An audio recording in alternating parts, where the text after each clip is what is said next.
ونصلی علی رسول الکریم اما بعد فاعوذ باللہ من الشیطان الرجیم بسم اللہ الرحمن الرحیم رب اشرح لی صدری ویسر لی امری واحلل عقدۃ من لسانی یفقہوا قولی۔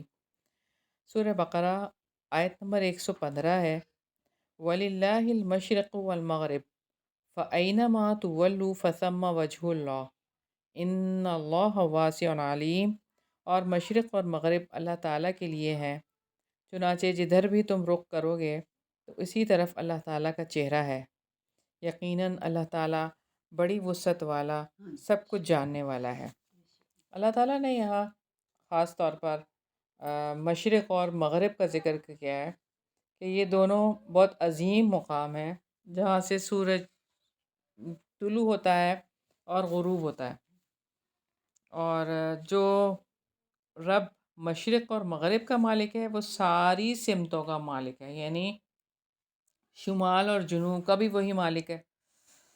عبداللہ بن عمر رضی اللہ عنہما بیان کرتے ہیں کہ رسول اللہ صلی اللہ علیہ وسلم مکہ سے مدینہ جا رہے تھے، تو دوران سفر میں آپ صلی اللہ علیہ وسلم اپنی سواری پر جدھر بھی آپ کا رخ ہوتا نماز پڑھ لیا کرتے تھے، یعنی نفل نمازیں۔ ابن عمر فرماتے ہیں اسی سلسلے میں یہ آیت نازل ہوئی فَأَيْنَمَا تُوَلُّوا فَثَمَّ وَجْهُ اللَّهِ، یعنی جدھر بھی آپ کا رخ ہو تو اسی طرف اللہ تعالیٰ کا چہرہ ہے، اسی طرف اللہ تعالیٰ ہے۔ یہ آیت یہودیوں کے پروپاگنڈے کے بعد نازل ہوئی۔ یہودیوں نے جو پروپاگنڈا بنایا تھا کہ آپ کا تو قبلہ جو ہے، پہلے آپ ادھر بیت المقدس کی طرف منہ کر کے نماز پڑھ رہے تھے، اور اب تو جو ہے آپ ادھر منہ کر کے نماز پڑھ رہے ہیں کعبہ کی طرف، تو آپ کی نمازوں کا کیا ہوگا؟ تو یہ ان کا پروپاگنڈا تھا۔ تو جواب میں اللہ تعالیٰ نے کیا فرمایا کہ مشرق اور مغرب اللہ تعالیٰ کے ہیں، چاہے کدھر بھی اللہ تعالیٰ حکم دے دیں، اللہ تعالیٰ کہیں ادھر رک کر کے نماز پڑھو تم نے ادھر رک کر کے پڑھنی ہے، ادھر رک کر کے پڑھ لو تم نے ادھر رک کر کے پڑھنی ہے، یہ بات تو ساری اللہ کے حکم کی ہے۔ اللہ تعالیٰ جہاں پر بھی حکم دیتے ہیں، تو اللہ تعالیٰ نے اپنی عبادت کے لیے خاص سمت کا تعین کیا ہے، اس وجہ سے کہ ایک یونٹی رہے، ایک تنظیمی جو ہے وہ ضرورت ہے کہ ایک رخ سب کے پاس ایک ہی جیسا ہو، اور پھر اس طرف ہی سب خاص رخ کر کے نماز پڑھیں، ورنہ تو اللہ تعالیٰ کہتے کہیں پہ بھی نماز پڑھ، لیکن اس سے کوئی وہ بات نہیں رہتی، کوئی کہیں پڑھا تو کوئی۔ اب ایک جگہ پر جب سب لوگ ہوتے ہیں اور سب کا رخ ایک ہی جگہ پہ ہوتا ہے، سب رائٹ ڈائریکشن میں ہوتے ہیں، اب وہیں پر ہی سب نماز پڑھتے ہیں، تو اس سے کتنی زیادہ وہ ذہنی سکون بھی ایک تو ہوتا ہے، اور ایک پاورفل جماعت کا تصور ذہن میں آتا ہے کہ یہ ہے جماعت جو ان کا ایک ہی قبلہ ہے۔ تو اللہ تعالیٰ کی اس ذات ایسی ہے کہ اللہ تعالیٰ ہر جگہ پر ہیں، اس کا مطلب یہ ہے کہ انسان پر یہ چیز گہرے اثرات ڈالتی ہے کہ اللہ تعالیٰ کو انسان اللہ تعالیٰ کی عظمت کا احساس کرتا ہے، اور یہ یقین ہوتا ہے اس کو کہ ہر وقت وہ میری سن سکتا ہے، ہر وقت وہ مجھے دیکھ سکتا ہے، اور ہر وقت میری دعا قبول بھی ہو سکتی ہے، جہاں بھی میں ہوں گا۔ اللہ تعالیٰ ہر طرف سے مراد یہ ہے کہ انسان کے دل کو یہ سیٹسفیکشن ہوتی ہے کہ بس اللہ تعالیٰ میرے ساتھ ہیں، جیسے کہ گویا۔ تو اگر ایک ہی سمت اگر ہوتی نا تو پھر یہ ہوتا ہے کہ پھر وہ سمت کرنا ہے، وہاں پہ جانا، وہاں پہ اللہ تعالیٰ ہے، ایسے نہیں ہوگا، بلکہ ہر جگہ ہی یہ والی بات اگر دل و دماغ میں ہو تو پھر ایک دل کو سکون اور تسکین اور اللہ تعالیٰ کی عظمت کا احساس کہ اللہ تعالیٰ ہر وقت مجھے سنتے بھی ہیں، دیکھتے بھی ہیں، میری دعائیں بھی قبول کرتے ہیں۔ ان اللہ واسع علیم، تو اللہ تعالیٰ وسیع فضل والا ہے، اور یہاں پر بہت بڑے فضل والا، یعنی کہ سب سے زیادہ فضل والے اللہ تعالیٰ ہیں۔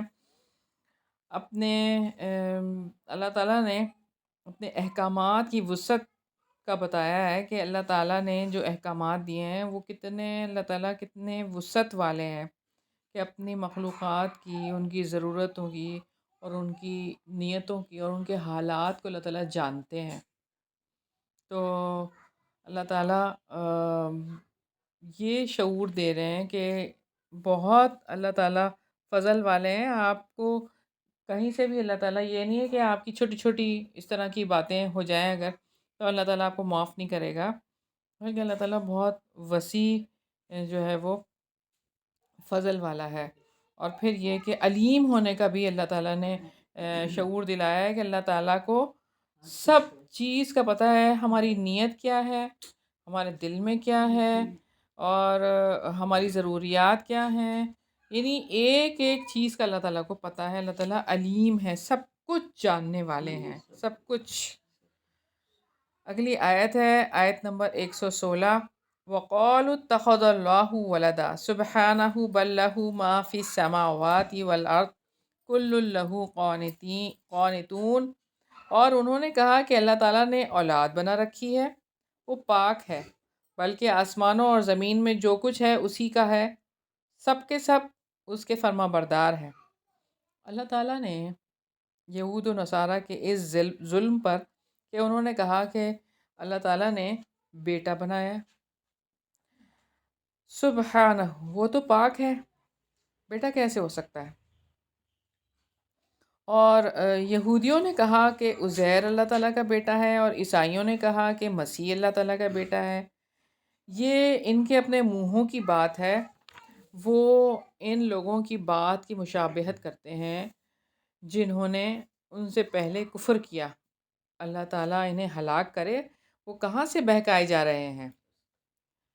تو سیدنا ابن عباس رضی اللہ عنہ نے روایت کیا ہے کہ نبی پاک صلی اللہ علیہ وسلم نے فرمایا کہ اللہ تعالیٰ ارشاد فرماتا ہے، ابن آدم نے مجھے جھٹلایا حالانکہ اس کے لیے یہ مناسب نہ تھا، اس نے مجھے گالی دی حالانکہ یہ اس کے لیے مناسب نہ تھا. اس کا مجھے جھٹلانا یہ ہے کہ وہ کہتا ہے کہ میں اسے دوبارہ زندہ کرنے پر قادر نہیں ہوں، اور اس کا مجھے گالی دینا ایسا ہے کہ وہ کہتا ہے کہ میرے لیے وہ اولاد بناتا ہے، تو میری ذات اس سے پاک ہے کہ میں اپنے لیے بیوی یا اولاد بناؤں.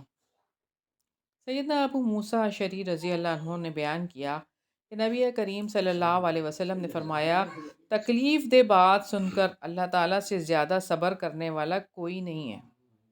مشرک کہتے ہیں کہ اللہ تعالیٰ اولاد رکھتا ہے اور پھر بھی وہ انہیں معاف کرتا ہے اور انہیں روزی دیتا ہے.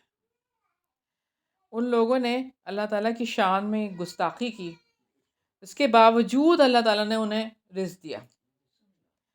ان کی گستاخیوں پر تحمل سے کام لیا تو پاک ہے وہ ذات جس میں اہل شرک اور اہل ظلم نے نقص تلاش کرنے کی کوشش کی ہے. سبحانہ، وہ ہر عیب سے پاک ہے، ہر کمال اس کی ذات کے لیے ہے. اللہ تعالیٰ ہر قسم کی نسبت سے پاک ہے. کوئی چیز کسی پہلو سے بھی اس کی ذات کے صفات یا حقوق میں شریک نہیں ہے کسی بھی طرح سے. اور کیسے شریک ہو، وہ تو للہ ما فی السماوات و ما فی الارض ہیں، کہ اللہ تعالیٰ کے لیے ہے جو آسمان ہے اور جو زمین ہے، جو کچھ بھی ہے. بیٹا ہونے کا مطلب کیا ہوتا ہے؟ بیٹا ہونے کا مطلب یہ ہوتا ہے شراکت. اور یہ کہ اب بیٹا اگر ہو تو وہ کیا کرتا ہے، کہتے ہیں اب آپ تھک گئے ہیں، اب آرام کریں، اب میں یہ کام کروں گا. تو اللہ کا بیٹا، آپ سوچ کے دیکھیں، آپ دوسرا اللہ بنا رہے ہیں نا اس کا مطلب. تو اللہ تعالیٰ تو ایک ہے، واحد واحد القہار. اللہ تعالیٰ تو واحد ہے. اور پھر قل هو اللہ احد، اللہ تعالیٰ تو ایک ہے. تو ایک کی اولاد کیسے ہو سکتی ہے؟ اور یہ کہ اولاد تو سپورٹ کے لیے بھی ہوتی ہے نا، کہ وہ آپ کو سپورٹ کرے گی. تو اللہ تعالیٰ کو کون سپورٹ کر سکتا ہے؟ اللہ تعالیٰ تو سب کو سپورٹ کرتے ہیں. اللہ تعالیٰ تو سب کے مالک ہیں، مالک ہے، مختار کل ہیں اللہ تعالیٰ. تو وہ کیسے ہو سکتا ہے کہ اللہ تعالیٰ کے لیے کوئی اس طرح کا بنے؟ بل لہو ما فی السماوات والارض، بلکہ آسمانوں اور زمین میں جو کچھ ہے وہ اس کا ہی ہے. آسمان اور زمین میں جو کچھ ہے وہ اس کا ہی ہے. ساری مخلوق کا خالق، مالک، سب اس کی ملکیت ہے، اس کے غلام ہیں. تو جب اس کے سب ملکیت ہیں تو اس کے برابر کوئی ہو سکتا ہے؟ اس کے برابر تو اگر آپ بیٹا بنا رہے ہیں تو اس کا مطلب اس کا برابر بنا رہے ہیں، تو ایسا کبھی نہیں ہو سکتا. تو ساری مخلوق اس کی محتاج ہے، وہ بے نیاز ہے، وہ بے نیاز ہے. ساری مخلوق محتاج ہے، چاہے وہ کوئی بھی ہو، کوئی بھی ہو، کوئی فرشتہ ہو، کوئی نبی ہو، کوئی پیغمبر ہو، کوئی بھی ہو، سب کے سب محتاج ہیں اللہ تعالیٰ کے. وہ اپنی مخلوق اور تصرف کرتا ہے. اس نے اپنی مخلوق کو مسخر کر رکھا ہے، یعنی کوئی بھی اس کی دسترس سے آگے نہیں جا سکتا. جب وہ بے نیاز ہے تو کوئی اس کا بیٹا نہیں ہو سکتا. اور پھر یہ بات ہے کہ بیٹا جسم کا حصہ ہوتا ہے. جب اللہ تعالیٰ ہی مالک ہے اور مخلوق مملوک ہے تو ایسا ہونے کے باوجود اس کا کوئی بیٹا کیسا ہو سکتا ہے؟ تو کل لہو قانتون کی بات فرمائی اللہ تعالیٰ نے. سب اللہ تعالیٰ کے فرما بردار بن جاؤ، یعنی اللہ تعالیٰ کے سامنے مخلوق ایک حیثیت میں ہے. ساری مخلوق اللہ تعالیٰ کی اطاعت گزار ہے، یعنی خالق کی تدبیر کے تحت ہے. جیسے خالق چاہیں گے ویسے ہوگا. قنوت عام ہے، جبکہ قنوت خاص سے مراد اطاعت اور عبودیت ہے. قنوت عام کیا ہے؟ اب سورج اللہ تعالیٰ کے تابع ہے، جیسے اللہ تعالیٰ حکم دیں گے وہ اس وقت نکلے گا. جب غروب ہونے کا وقت ہوگا وہ غروب ہوگا. اور چاند اللہ تعالیٰ کے تابع ہے. یہ جو جانور ہمیں نظر آتے ہیں، چرند پرند، اللہ تعالیٰ نے ان کے اندر جو چیز رکھتی ہے کہ یہ اپنی فطرت پہ ہی ہیں. سارے ہی جاندار آپ دیکھیں. اور جو قنوت خاص ہے وہ کیا ہے؟ اطاعت. ہم بھی بحیثیت ایک انسان کے کہ اگر آپ دیکھیں تو ہم فطرت پر ہی ہیں. جیسے اللہ تعالیٰ نے ہمیں چاہا، ہم اپنے دل کو، جیسے اللہ تعالیٰ ہمارا اندر کا سسٹم ہے وہ اللہ تعالیٰ کے تابع ہے نا، اور اس کے اوپر ہمارا کنٹرول نہیں ہے. جن جن چیزوں پر ہمارا کنٹرول اللہ تعالیٰ نے دے دیا ہے ہمارے اعمال کے اوپر، اس میں تو ہم ڈنڈی مار دیتے ہیں نا. لیکن جو اللہ تعالیٰ کے تابع ہے، اللہ تعالیٰ نے ہمیں فری ول دیا ہوا ہے نا کہ ہم یہ کر سکتے ہیں، اور یہ صحیح طریقے سے بھی کر سکتے ہیں اور غلط طریقے سے بھی کر سکتے ہیں ایک ہی کام کو. اور کوئی غلط کام بھی کر سکتے ہیں اور اچھا کام بھی کر سکتے ہیں. تو یہ تو اختیار ہے، لیکن یہ تو اللہ تعالیٰ نے دیا ہے. یہ بھی اگر یہ نہ دیتے تو مختار کل ہے، وہ سمجھنے کی ضرورت ہے. تو کیسے ہو سکتا ہے کہ اس کے جسم سے کوئی ایسا حصہ وجود میں آ جائے؟ اگلی آیت ہے، اللہ تعالیٰ نے اور وضاحت فرمائی ہے 117 آیت پہ. بدیع السماوات والارض واذا قضى امرا فانما يقول له كن فيكون. آسمانوں اور زمین کا موجد ہے، یعنی نئے سرے سے آسمان اور زمین کو پیدا کرنے والا ہے. جب کچھ بھی نہیں تھا، کوئی بھی چیز نہ ہو اور آپ کچھ بنا سکتے ہیں بغیر کسی چیز کے. کوئی چیز بن سکتی ہے؟ وہ اللہ تعالیٰ کی ذات ہے جو یہ کام کر سکتی ہے. اور جب کسی کا کام کا فیصلہ کرتا ہے تو یقیناً اس کو وہ کہتا ہے کہ ہو جا، تو وہ ہو جاتا ہے. بات یہی ہے کہ کسی نمونے کے بغیر جب اللہ تعالیٰ نے آسمانوں اور زمین کو بنایا ہے تو مضبوط ترین، وہ بھی ہم دیکھتے نہیں ہیں سورہ ملک میں اللہ تعالیٰ کیا فرماتے ہیں؟ تبارک الذی بیدہ الملک وہو علی کل شیء قدیر الذی خلق الموت والحیاۃ لیبلوکم ایکم احسن عملا الذی خلق 7 سماوات طباقا. کہ آسمان کو دیکھو ذرا کہ کیسے اللہ تعالیٰ نے بغیر ستونوں کے بنایا ہے، اور دوبارہ سے نظر پھر بھر کے دیکھو اور دیکھو تو اتنے مضبوط آسمان بغیر کسی چیز کے. اللہ تعالیٰ نے صرف کیا کہا تھا؟ کن. اللہ تعالیٰ جب کسی کام کے لیے، کرنے کے لیے کہتے ہیں، ہو جانے کے لیے، تو کیا کہتے ہیں؟ کن، ہو جا، اور وہ ہو جاتا ہے. تو اللہ تعالیٰ نے زمین اور آسمان کے رب ہونے سے، جب کہ وہ پہلی بار نہیں تھے، اپنے بدیع ہونے کا شعور دلایا ہے. کہ موجودگی ثابت کرتی ہے یہ ان کی کہ وہ ہیں، اور پہلے ایسا کچھ بھی نہیں تھا. تو یہ ثابت ہوتا ہے کہ نئے سرے سے پیدا کرنے والا اللہ تعالیٰ ہے، اور یہ نئے سرے سے سب پیدا ہوئے.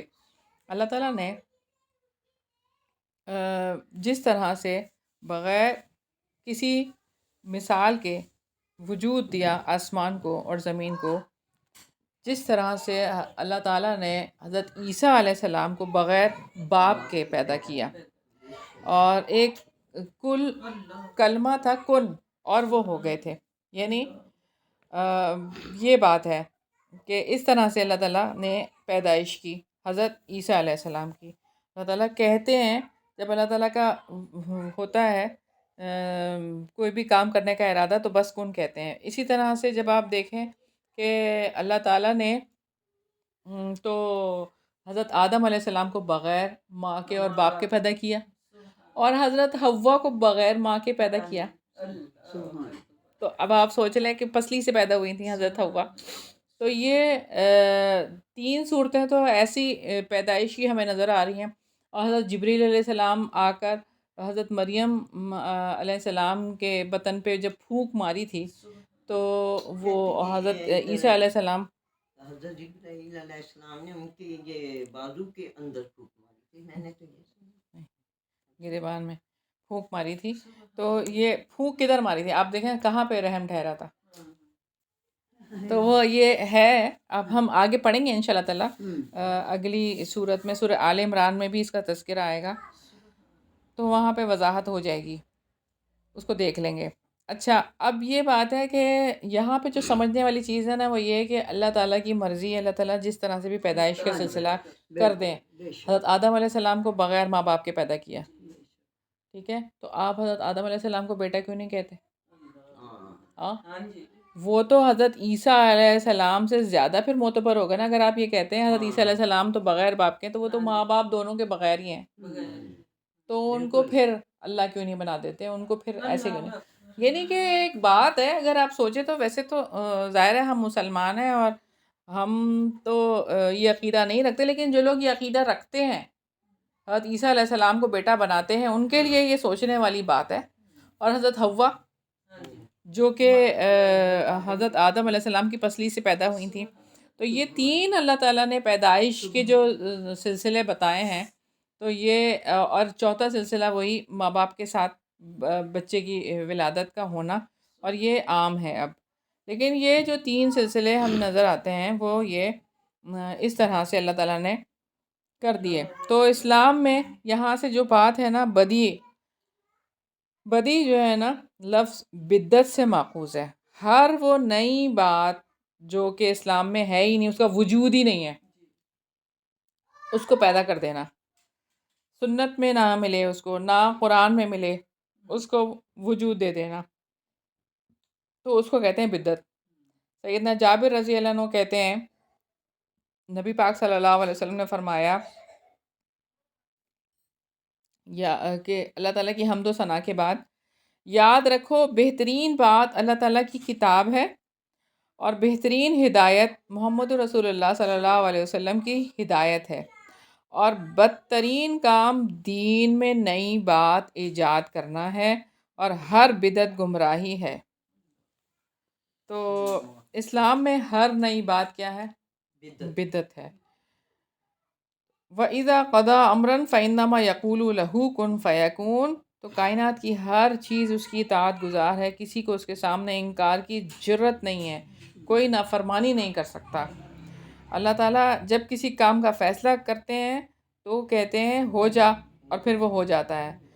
پھر جب اللہ تعالیٰ یہ کہہ دیتے ہیں ہو جاتا ہے، تو اولاد کی ضرورت کیا ہے؟ اولاد کی ضرورت کیا ہے یہ بتائیں. انما امرہ اذا اراد شیئا ان یقول له کن فیکون. سورہ یاسین میں بھی آتا ہے، یقیناً اس کا حکم یہ ہوتا ہے کہ جب وہ کسی چیز کا ارادہ کرتا ہے تو وہ اسے کہہ دیتا ہے ہو جا، تو وہ ہو جاتی ہے. تو اللہ تعالیٰ ہمیں سمجھ عطا فرمائے کہ ہم اس کو بہتر انداز سے سیکھ سکیں، اور اللہ تعالیٰ پہ مکمل بھروسہ اور اللہ تعالیٰ کی ذات کو سمجھنے کی توفیق عطا فرمائے. آمین. اور ہمیں توفیق دے اللہ تعالیٰ کہ ہم اسماء و صفات کو بہتر انداز سے سیکھیں اور سمجھیں، اور اس پہ غور و فکر کریں. سبحانک اللہم و بحمدک نشہد ان لا الہ الا انت نستغفرک و نتوب الیک. السلام علیکم ورحمۃ اللہ وبرکاتہ. أعوذ بالله من الشيطان الرجيم. بسم الله الرحمن الرحيم. ولله المشرق والمغرب فأينما تولوا فثم وجه الله إن الله واسع عليم. وقالوا اتخذ الله ولدا سبحانه بل له ما في السماوات والأرض كل له قانتون. بديع السماوات والأرض وإذا قضى